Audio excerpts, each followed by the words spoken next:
This is the last time I warn you. I will not listen to this. আচরণবিধি লঙ্ঘন করলে সব জায়গায় হচ্ছে সব জায়গায় হচ্ছে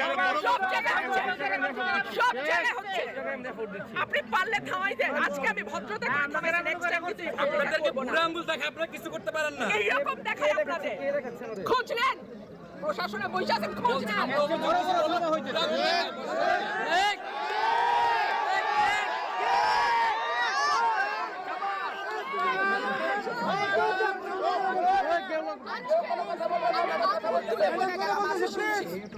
ভবিষ্যতে শুনবো না। আর আমার এখান থেকে বাইরে হতে পারবেন না। আমি যদি না বলি এখান থেকে বাইরে হতে পারবেন না স্যার, মাথায় রাখেন। শেখ হাসিনার সময় আপনারা যাদের কথা এখন চলতেছেন তারা কানে ধইরা খাটের নিচে থাকতো স্যার। আমি রুমিন